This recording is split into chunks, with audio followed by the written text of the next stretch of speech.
I have two separate questions for each of you, one for each of you, based on things you said in debate Tuesday night at Trinity College. For Mr. Schiff, you said the federal government must shrink in scope.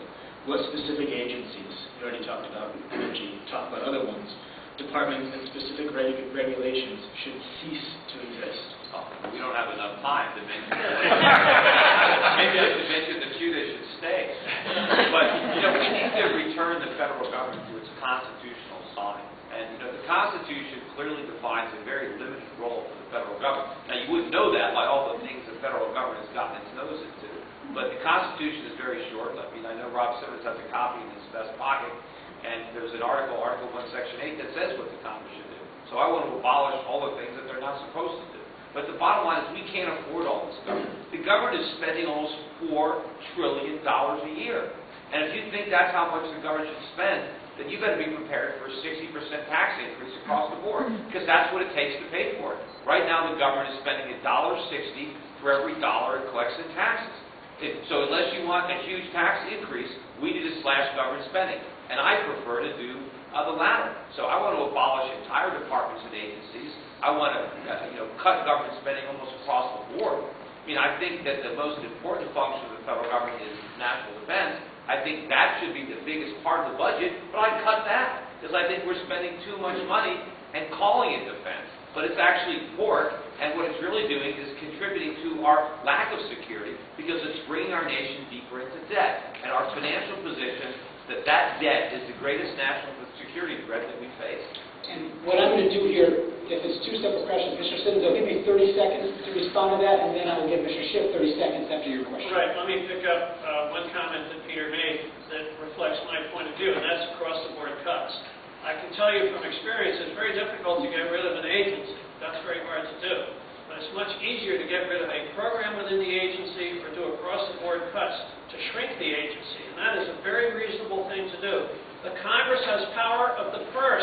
The President presents his budget to the Congress sends it back. And what you do is you send it back with a 5, 6, 7, 8, or 10% cut, and then let him deal with it. That's very doable, and that's exactly what I would do, and I think Peter is saying.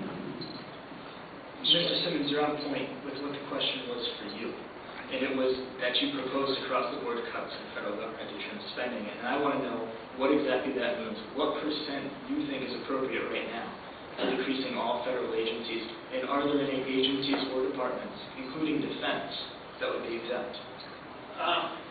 No departments and agencies would be exempt. And let me make myself clear. I served in the U.S. Army for 37 years. I spent 4 years in Vietnam, and I should reiterate, I was actually in Vietnam. Just in case there's any doubt about that. But I do remember it. I can't be more supportive of our troops and our veterans. My career has been a military career in many respects. And I love those men and women, and I love what they do. But the fact of the matter is there's waste in defense. There is waste in defense. And when I served on the Marine Subcommittee, the Navy Subcommittee, I cut a $700 million submarine program because it failed to perform. And it was wasting our money. And the product, the mini-sub that they produced, didn't work. And it didn't matter that the batteries were built by a company in my hometown, Yardley. The batteries were excellent. That wasn't the problem.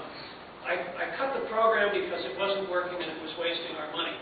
Across-the-board cuts work. The Congress does not have enough knowledge to go into all of the details of the programs, but they certainly have enough knowledge to realize what Peter and I have been saying for the better part of a year and a half. We're spending too much, deficits are too high, we have to cut. So let's start with a 10% and let the administration come back and scream and yell and say why 10% is too much. I say 10%. And Mr. Schiff, the response. 10% ain't enough. I mean, we have to cut a lot more than that. We still have massive deficits. How about 15? That's still not enough. Maybe 50. And that was, if we actually cut the budget by 50%, all we'd be back to where we were in 2000. And I thought the government was too big in 2000. But, across the board cuts, I want everything to cut, but I don't want a proportionate cut across the board. There are some agencies and departments that should not exist, and we need to cut their budgets 100%. We need to close them down and free up that labor so that they can go back into the private sector and be productive. We can't afford to have them working for government. Thank you. That wraps up the first part of this debate. We're now going to be turning to audience questions. And if the candidates would like to grab a drink of water, we're going to take a 1-minute break just while I talk. Are there any more questions from the audience? Any other questions? We need you to write. Okay. I want to give these.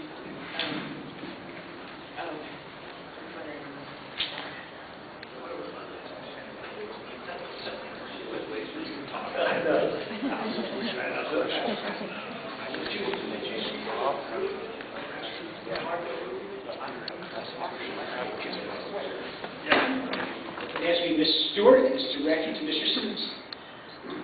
We have two questions here asking the same thing. So there's at least two people in the audience who want to know this. Would you vote to confirm Elena Kagan to the Supreme Court, and why? No. No, I would not. For a couple of reasons. First and foremost, I feel that her treatment of military recruiters at the time she was dean of the Harvard Law School was unfair and unpatriotic. I went to Harvard as a graduate student after I came back from Vietnam. I actually had a professor who told me that she didn't want to teach me her course because I was a Vietnam veteran. I don't like the idea that a major university, Harvard University, a university that's been around for gosh knows how long, can take federal money for research and programs that they have available there, and yet can turn around and tell military recruiters either they can't come on campus or if they do, it's going to be in a very limited format. I think that's absolutely unacceptable. And when you consider that Harvard University has taken tens of millions of dollars from Saudi Arabia to teach certain courses that deal with Muslim history and religion, and that's okay. But they take hundreds of millions of dollars from the U.S. military, from the Pentagon, but won't let uniformed officers and recruiters on campus. I just think that shows a complete lack of judgment, and I would not like to see a person like that on the court. I have a couple other thoughts about it as well, but my time's running. Mr. Schiff. No, I would not vote to confirm her. I only want to vote to confirm judges, justices that demonstrate to me a real understanding of the Constitution, that the Constitution was written to limit the powers of the federal government. And I want justices that will enforce the Constitution, not ignore it. Unfortunately, we ignore it under the guise of interpreting it. But the Constitution does not need to be interpreted. It's not written in Chinese. It's written in English, and its language is plain. It's the facts that get interpreted, but the law gets enforced. And unfortunately, the government is getting away with murder. The government is doing all sorts of things under perverted uses of the Commerce Clause, the Necessary and Proper Clause. So before I would vote to confirm anybody as a U.S. Senator, I would make sure they demonstrated to me an understanding of the Constitution, of the 10th Amendment in particular, that they understand what the federal government's powers are, how few and defined they are, and a commitment to strike down any law where the federal government attempts to usurp powers not granted by the Constitution. Additional 30 seconds. Yes, sir. It's also my understanding that Ms. Kagan supports trying terrorists and detainees from Guantanamo in civilian trials. Now, that's the same issue that Mrs. McMahon, who's not here tonight, couldn't decide upon until she consulted with her advisors. But I don't think we need any consultation on that. I don't think those folks have earned the right to a civilian trial. I think a civilian trial for terrorists is outrageous. And if, in fact, that's her position, then I think that as well would disqualify her from professor. And Mr. Schiff, if you'd like an additional minute on that, because Mr. Simmons had... No, that's fine. Okay.